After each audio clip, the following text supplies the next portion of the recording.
दुनिया के मानचित्र पर एक ऐसा टापू भी मौजूद है जहां समय आज से हजारों साल पहले थम गया था और जहां के घने वनों में छिपे मनुष्य आज भी आधुनिक सभ्यता के नाम से अनजान हैं।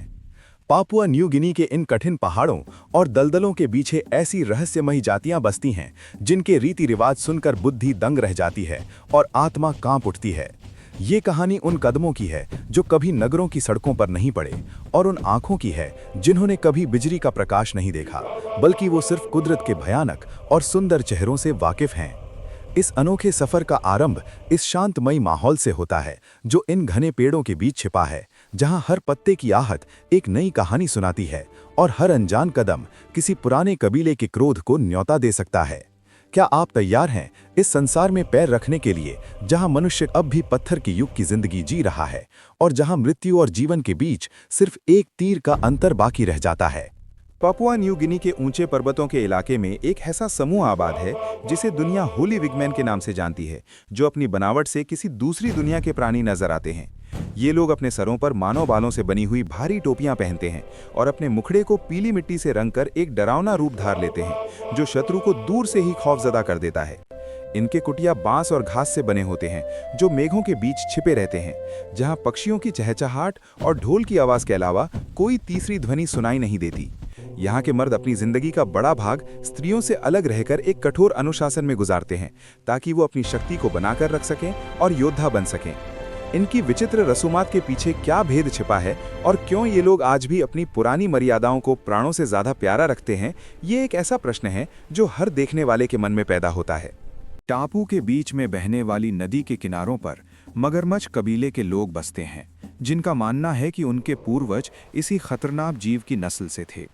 ये लोग अपने शरीर पर चाकू की सहायता से गहरे निशान लगाते हैं ताकि उनकी त्वचा मगरमच्छ की खुरदरी खाल जैसी नजर आने लगे, और ये विधि इतनी कष्टदायक होती है कि कई युवा इसे सह नहीं पाते। नदी की खुशबू और कीचड़ की गंध के बीच इनके लकड़ी से बने भवन पानी के ऊपर खड़े नजर आते हैं, जहां हर तरफ मौन का राज होता है, मगर जल के अंदर छिपी आंखें हमेशा सावधान रहती हैं। इनके जीवन का आधार सिर्फ ये नदी है जो इन्हें भोजन भी देती है और इनके विश्वास के मुताबिक इन्हें सुरक्षा भी प्रदान करती है। लेकिन क्या ये सिर्फ एक विश्वास है या इसके पीछे कोई गहरी सच्चाई छिपी है जो अभी तक प्रकट नहीं हो सकी? घने वनों की गहराइयों में कोरोवाई कबीला आबाद है, जो धरती पर नहीं बल्कि आकाश से बातें करते वृक्षों की चोटियों पर अपने ठिकाने बनाते हैं ताकि वो जमीन पर मौजूद परेशानियों और बैरियों से महफूज रह सकें। ये लोग जमीन से बहुत ऊंचाई पर लकड़ी के तख्तों और पत्तों की मदद से ऐसे पक्के घर बनाते हैं जो तेज पवन के थपेड़ों का मुकाबला करने की क्षमता रखते हैं। यहाँ वायु का दबाव और ऊंचाई का अनुभव मनुष्य को चकराकर रख देता है, जबकि नीचे जमीन पर सिर्फ घना अंधेरा और जंगली जीवों की पुकार सुनाई देती है। क्या वाकई इन ऊंचे पेड़ों पर रहने वाले ये लोग किसी ऐसी ऊर्जा से जुड़े हैं जिससे बाकी संसार पूरी तरह अनजान है? पहाड़ के पास के इलाकों में रहने वाले मिडमैन यानी मिट्टी के मनुष्य अपनी भयानक शक्लों की वजह से पूरे विश्व में एक अलग पहचान रखते हैं, जिनके सिरों पर मिट्टी के वजनी मुखौटे होते हैं।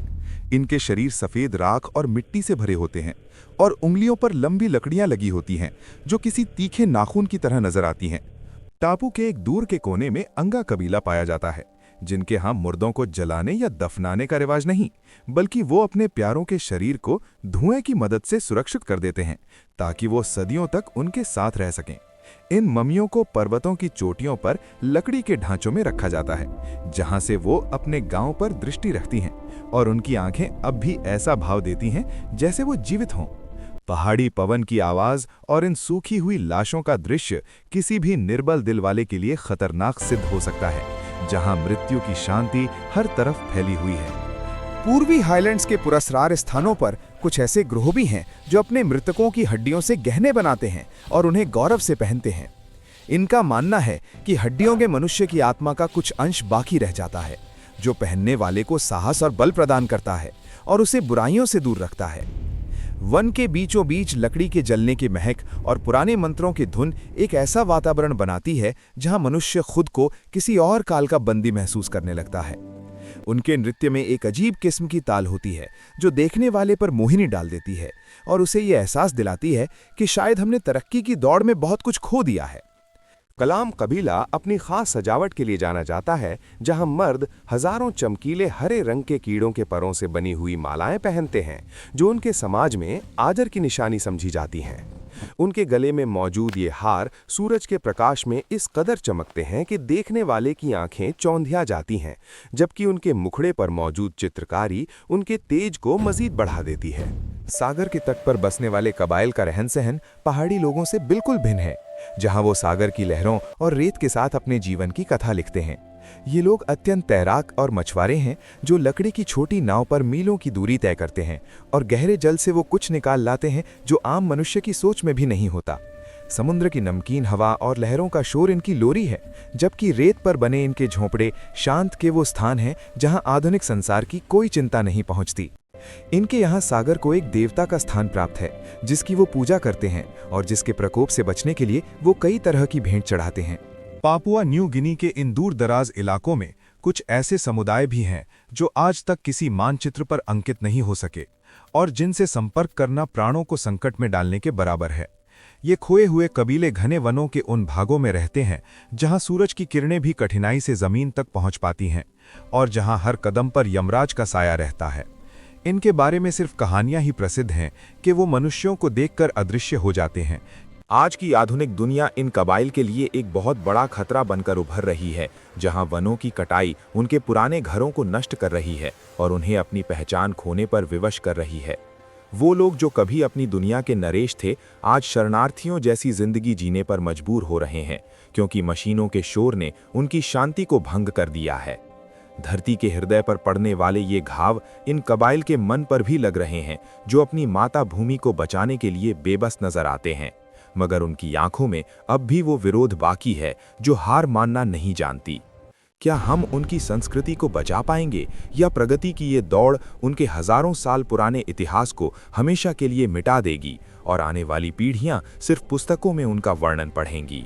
पापुआ न्यू गिनी की ये पुरस्कार कबाइल आज भी एक अनकही कथा की तरह मौजूद हैं, जो अपने भीतर अनगिनत भेद दफन किए हुए हैं और जिनकी गूंज इन पर्वतों में हमेशा सुनाई देती रहेगी। अगर आपको इन अनजान दुनियाओं की ये यात्रा पसंद आई है और आप मजीद ऐसी पुरस्कार जगहों के बारे में जानना चाहते हैं, तो इस सफर में हमारे सहयोगी बने। इन लोगों के जीवन का सम्मान करें जो शांति से अपनी मर्यादाओं की रक्षा कर रहे हैं और विश्व को ये संदेश दे रहे हैं कि असल सुंदरता सादगी में ही छिपी है।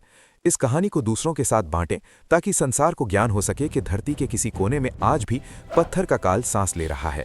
टिप्पणी सेक्शन में अपने विचारों का प्रकटीकरण जरूर करें कि आपको इनमें से कौन सा कबीला सबसे ज्यादा अनोखा लगा, और मजीद ऐसी वीडियोस के लिए सब्सक्राइब करना ना भूलें।